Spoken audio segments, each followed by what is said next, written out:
이 곡은 대곡이기 때문에 대곡이라 한 50명이 불러야 됩니다. 근데 요즘 성가대원들이 좀 많이 빠지시는 것 같은데 13분이 하시는데 50명이 한 것보다 더 잘하셨어요. 우리 옆 사람과 이렇게 웃으시면서 명절 무사히 잘 보내셨습니까? 인사하십시다.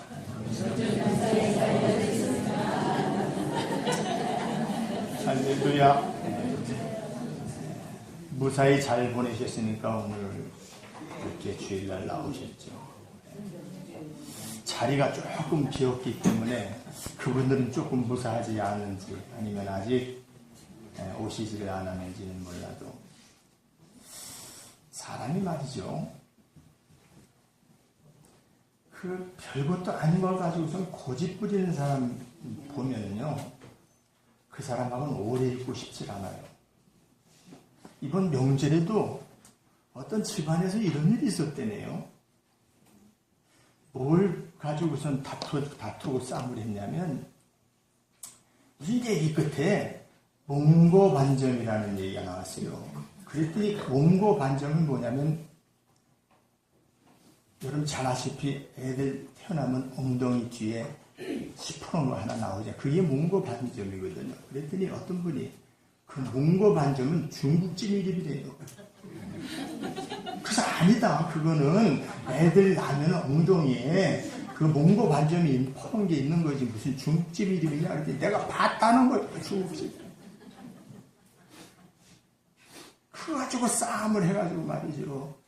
중국집이다, 몽고반점이다 해가지고 싸우는 사람이 있다는 그러한 후일담을 들었어요.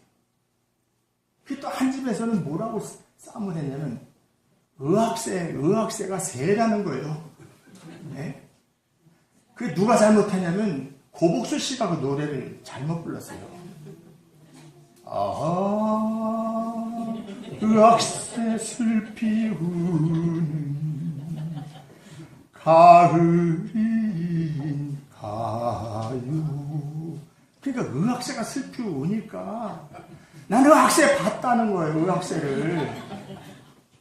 여러분 의학세는요 새가 아니에요. 갈대나무 같은 것들이 이파리가 다 떨어지면 가을쯤 되면 뼈 따구만 딱 꼬챙이만 나는데 가을에 바람이 샥 불면 이 갈대들이 말이죠 확 스치면서 꼭 새가 우는 것처럼 소리가 들린다고 해가지고 그걸 의학세라고 하는데 그까지 지금까지도 여우 중에서 한 2분은 나도 의학세 봤다 그런 얼굴로 표정꼬리가 있는 분이 있어요. 따라하십시다. 의학세는 새가 아니다. 몽고반점도 중국집 이름이 아니에요. 사소한 거 가지고 명절 때 뭐 코피가 났다 이런 소리가 들리더라고요. 그래서 우리는 옛날에 우리가 70년대 80년대 외국 안 갔던 사람이 갔다 온 사람보다도 더 우길 때가 많이 있었다는 그런 이야기도 있잖아요. 어쨌든 오늘 이 아침에 명절을 잘 보내시고 말씀을 통해서 하나님의 생명수의 말씀을 충만하게 마실 수 있는 이 아침 시간이 되시길 축복합니다. 이 우주를 비행기를 타고 높이 올라가면은요, 이 우주가 전체적으로 이 지구가 말이죠, 지구가 전체적으로 뭐로 덮여져 있냐면 땅보다는 물이 많습니다. 한 70%가 물로, 바닷물로 이렇게 지구가 덮여져 있습니다. 한 30%만 이제 6대주가 있는데 5대양 6대주라고 그러잖아요. 그래서 5개 대양이 있고 6대주가 있는데 이 6대주가 불과 30%밖에 되지 않습니다. 또 우리 사람의 인체도 마찬가지로 우리 인체의 모든 그 물질 중에서 가장 많은 게 물인데 몇 프로냐? 역시 70%입니다.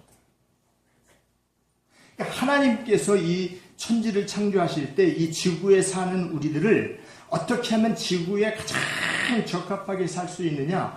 바로 이 지구와 똑같은 그러한 구조로 우리 인간을 하나님께서 만드신 거예요. 그래서 헬라 철학인 대가인 아리스토텔레스는 뭐라고 말했냐면은 만물의 근원은 물이다. 이렇게 정의를 내렸습니다. 틀린 말이 아닙니다. 만물의 근원은 물이라고 해가지고 이 자연의 합리적인 설명을 최초로 시도한 사람이 바로 아리스토텔레스입니다. 이렇게 물을 우리가 소중하게 알면서도 물이 가장 우리에게 없어서는 아니 된 그러한 것인 줄 알면서도 물을 소중히 여기지 않아요. 여러분 이걸 아셔야 됩니다. 만일 이 지구가 3차 대전이 일어나면 석유 때문에 일어나는 게 아닙니다. 뭐 때문에 일어나냐면 물 부족 때문에 물이 있는 나라를 침략하고 전쟁하는 것이 결국은 3차 전쟁이 일어날 땐 뭐 때문에 일어나냐면 물 때문에 일어난다는 겁니다.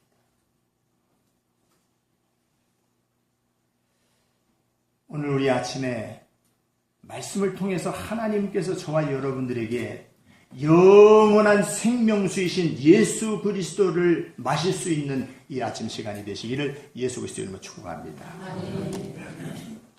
자, 오늘 본문에서 주님께서 당신과 당신의 말씀을 뭐로 비유하셨냐면 물로 비유를 하신 거예요. 생수로 비유를 하신 것을 볼 수가 있습니다. 오늘 14절 마지막 절에 보니까 내가 주는 물은 먹는 자는 영원히 목마르지 아니하리니 나의 주는 물은 그 속에서 영생하도록 솟아나는 샘물이다. 따라하십시다. 하나님의 말씀은 영원한 샘물이다. 마르지 않는 샘물이 바로 하나님의 말씀인 것을 깨닫는 이 아침 시간이 되시기 바랍니다. 오늘 우물물을 길어온 이 사마리아의 여인에게 아주 오묘한 말씀을 주님께서 지금 전해주셨습니다. 이러한 오묘한 말씀을 전해 들을 때에 이 여인이 처음에는 온전하게 받아들이지를 못한 거예요. 목이 말라서 물을 기르러 온 사람에게 육체의 물이 아니라 영원한 생수를 내가 너에게 주겠다고 예수님께서 지금 약속하시면서 육신의 물은 조금 있으면 다시 목마를 것이지만은 내가 주는 이 영원한 생수는 한 번 먹고 마시면 영원히 마르지 아니하리라. 우리 주님께서 이 사마리아 여인에게 복음을 전가하신 것입니다. 여인은 자기 자신에게 진실로 필요한 것이 무엇인 것을 깨닫지를 못하고 있었지만은 그것이 한동의 물이 아니라 영혼을 풍요롭게 채워주는 하나님의 은총인 것을 사실은 몰랐어요. 다시 말하면 이 여인은 한 번 마시면 목마르지 않는다고 하는 그 물은 특수한 물이 있는 거라고 생각을 했지만 예수님께서는 이 물은 하나님의 말씀이라고 그녀에게 복음을 전가하셨는데 여기까지는 사마리아 여인이 그 소리가 무슨 소리인지 알아듣지를 못했습니다. 제가 어느 책을 보니까 영국의 극작가 그 엘리어트라고 하는 분이 있는데 인간은 알게 모르게 5가지 감옥에 갇혀져 있다 이렇게 표현한 글을 읽었습니다. 그 첫 번째가 뭐냐? 자기 사랑입니다. 자기 사랑. 다시 말하면 이기주의적이라는 것입니다. 이 이기주의에게 사람이 깊이 빠져들게 되면요 남편도 자식도 아내도 없는 정신없는 그런 사람이 됩니다. 나만 생각하는 그런 비참한 사람으로 전락한다는 거죠. 자기를 너무 자기애가 너무 깊으면 그렇게 된다는 거죠.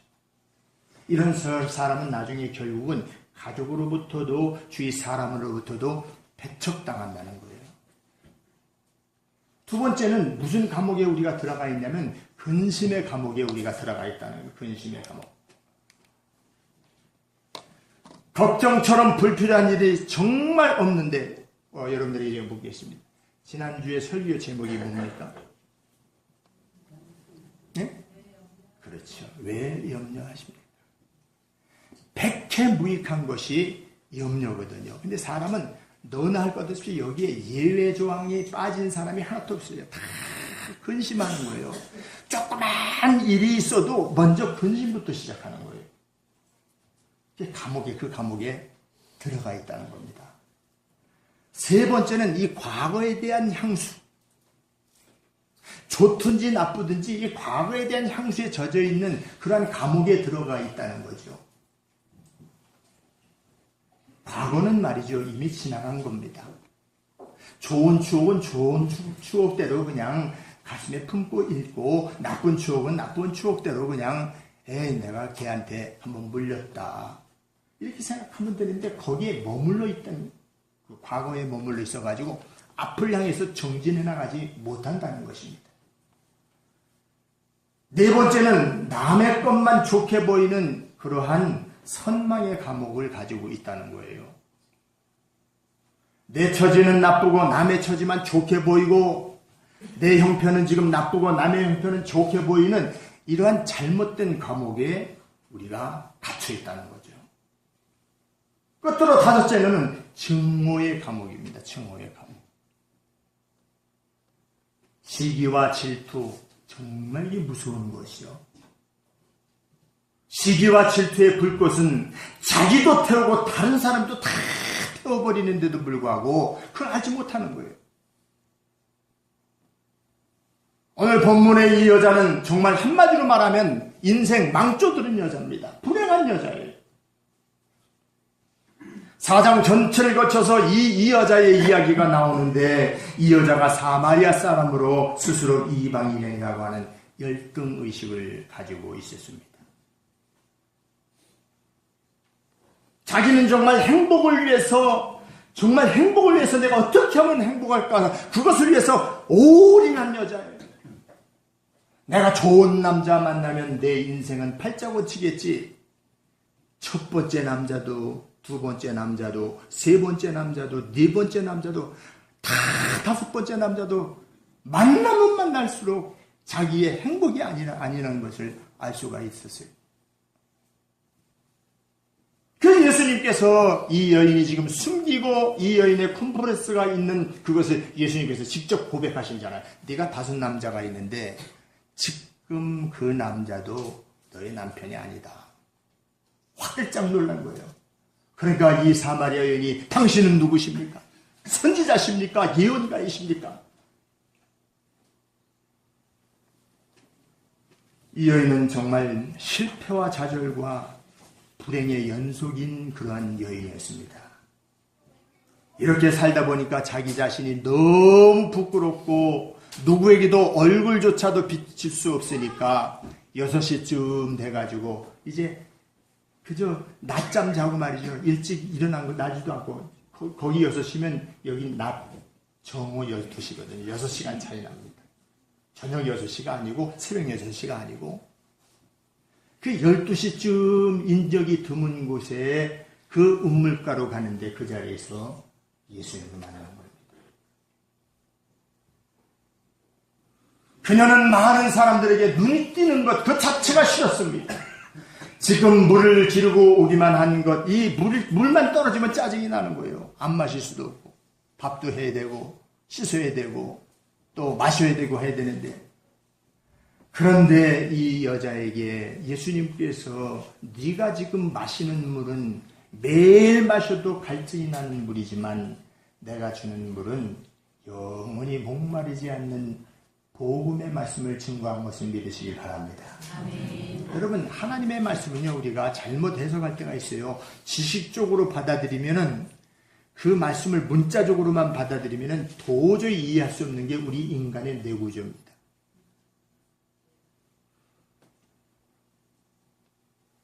자기 생각에 집착해 있는 그러한 우리 한 여인에게 주님께서 말씀을 알아듣지 못하는 것을 알고, 그리고 그녀에게 다시 지금 말씀을 재해석해 주시는 말씀이 오늘 이 본문의 내용의 말씀입니다. 자, 지금 이 여인이 깜짝 놀란 것은 자기가 지금 남편이 5 있는 것을 예수님께서 말하고 맞습니다. 그렇게 지금 고백을 하고 있어요. 그리고 네가 이 부분에 대해서 죄 용서를 받고 구원의 확신을 얻고 예수님과 대화를 하고 하나님의 사랑을 받고 이 여자가 바로 그 주님의 십자가의 말씀을 받아들인 것입니다. 여러분, 이 여인에게 예수님께서는 죄의 용서함을 말하고 하나님의 사랑과 구원의 확신만 아니라 구원받은 사람이 어떻게 하나님을 사랑하면서 살 수 있는 것을 가르치는 내용의 말씀이 오늘 본문의 말씀이거든요. 요한복음 4장 24절에 보면 하나님은 영이시니 예배하는 자가 신령과 진정으로 예배할지니라 말씀하죠. 예배 시간 그 장소가 문제가 아니라 내가 있는 그 자리에 머무는 그곳에서 내가 하나님 앞에 예배 드리는 것, 찬양하는 것, 그리고 말씀 듣는 것, 그것이 복된 자라고 주님께서 말씀하고 있습니다. 여러분, 우리가 인생을 살면서 특별히 예수님을 믿으면서 영적인 그러한 시원함을 얻는 순간 육적인 목마름도 육체의 피곤함도 보고 싶지 않고 만나고 싶지 않는 사람들도 극도의 좌절과 자격심도 모두 다 그것이 아무런 문제가 되지 않는다는 것을 오늘 예수님께서는 말씀하시는 거예요. 우리가 살면서 가장 큰 걸림돌은 뭐냐면 내 주변에 지금 내 가까이 있는 사람들이 걸림돌로 될 때가 많이 있습니다. 그런데 예수 그리스도의 이 생명수인 진리의 말씀을 받아들인 자에게는 그 모든 것 안에서 자유로움을 허락하신다고 주님께서 말씀하고 있는 것입니다. 아멘. 그래서 우리가 부르는 찬송가 나 같은 죄인 살리신 작가의 존 뉴턴이라고 하는 사람은 그 사람은 가장 악한 사람이었습니다. 노예를 쓰듯이 아프리카 자기 나라에 있는 흑인들을 말이죠. 다 노예로 배에 실어다가 선사에다가 몇천 명씩 실어다가 팔았던 사람인데 이 사람이 복음을 받아들인 거예요. 그리고 예수님을 믿게 됐습니다. 그리고 큰 은혜를 받았습니다. 그게 바로 영화 미션의 주인공 그 사람입니다. 그리고 그가 나중에 하나님 앞에 영광을 돌리면서 주의 복음을 증거하는 하나님의 사람으로 하나님께서 그를 들어서 사용하신 것을 믿으시기 바랍니다. 그래서 유명한 기독교 정신 한 좌표를 이루는 성 아우구스티누스라고 하는 분이 유명한 말이 있습니다. 인간에게는 하나님만이 채울 수 있는 절대 공간이 있는데 그것을 채우지 않으면 그 무엇으로도 우리를 채울 수 없다고 단정해서 말씀하고 있습니다. 그렇습니다. 우리 마음에는 세상의 그 어떤 것으로도 채울 수 없는 영혼의 공간이 우리 마음속에 있는 것입니다. 그러므로 주님께서는 오늘 저와 여러분들에게 사랑하는 자여 내 영혼이 잘 된다고 잘 돼야 모든 것이 범사가 잘 되고 건강하게 된다고 주께서 말씀하신 것처럼 먼저 내 영혼이 평안해야 하나님의 말씀을 통해서 자유를 누릴 수 있는 하나님의 사람이 된다는 사실을 믿으시길 바랍니다. 전쟁터에 나간 한 군인 청년이 두 눈을 잃어버렸어요. 두 눈을 잃어버려서 병원에서 눈을 떠보니까 아무것도 보이지 않는 거예요. 내 눈이 어디 갔느냐. 파편에 맞아가지고 두 눈을 다 실명을 했다. 군의관이 그렇게 말을 합니다. 그러니까 발광을 하면서 나를 죽여달라. 나는 이러한 삶 가지고는 이러한 눈 뜨지 못하고 사는 인생은 나는 살고 싶지 않다. 그런데요, 수술이 들어갔습니다. 이 사람이 수술 들어간 줄도 모르는 거예요. 수술이 다 깨고 난 다음에 마취에 풀린 그가 눈을 떠보니까 눈 하나가 떠지는 거 있죠. 그런데 자기 앞에 보이는 분이 바로 그의 어머니였습니다. 어머님이 붕대를 하나 가고 있는 그 아들에게 그 그 눈을 하나님 자기 아들에게 이식을 한 겁니다. 그는 이렇게 말했습니다. 나는 이제 다시는 불평하지 않고 다시는 절망하지 않고 비록 한쪽 눈만 보이지만 어머님께서 당신의 눈을 빼셔서 나의 눈을 하나 뜨게 하신 이것 때문에 나는 일평생 어머님이 믿는 그 하나님을 증거하겠다. 실제 있었던 사건입니다. 사랑하는 성도 여러분, 우리를 위해서 예수님은 죽으셨습니다. 그 주님 앞에서 절망하니나 절대로 불평한 것은 없는 하나님에 대한 성도 여러분 모두 다 다시 축복합니다. 영원한 생명수이신 예수 그리스도께서 오늘 저와 여러분들에게 이 땅에서 사는 동안 예수 그리스도를 인격적으로 만나게 하신 그 예수 그리스도의 십자가의 은혜, 이 사마리아 여인은 예수님의 그 복음을 듣고 그의 인생이 180도 달라져가지고 읍내에 나가서 마을에 가서 나는 구세주를 만났다. 복음을 증거하는 사람으로 변화된 것을 믿으시기 바랍니다. 주님의 말씀을 들으십시오. 예수님께서 대답하여 가라사대 내가 만일 하나님의 선물과 때에 또 너에게 물 좀 달라고 하는 이가 누구인지 알았다면 내가 그에게 구했을 것이요 십자가의 그 사랑을 네가 온전히 알 것이다. 사랑하는 성도 여러분, 오늘날 삶을 살면서 여러분의 삶 속에서 인생에 꼬이고 짜증나는 일들이 많이 있습니까? 사랑하는 성도 여러분, 오늘 이 예수님께서 사마리아 여인에게 전한 이 복음이 내 가슴 속에 품어 그 복음의 말씀을 생명수로 내가 아멘으로 화답할 때에 생명수로 가득 채워주시는 십자가의 사랑을 체험할 수 있는 온 한 해 또 사순절 기간이 되시기를 예수 그리스도 이름으로 축복합니다. 우리 다 같이 찬양 부르고 한 2분 동안 영원한 생명수이신 예수 그리스도를 붙잡고 이 험악한 세상 내가 넉넉히 믿음으로 이겨 나가겠습니다. 우리 찬양 부르고 한 2분 동안 통성으로 기도하시겠습니다.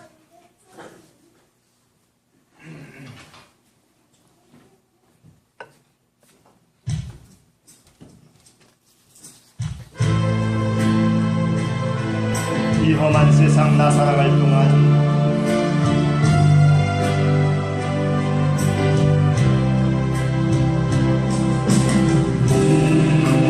험한 세상 나 살아갈 동안 내 주님 가신 길 걸으며 내 주님을 찬양해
비켜들고서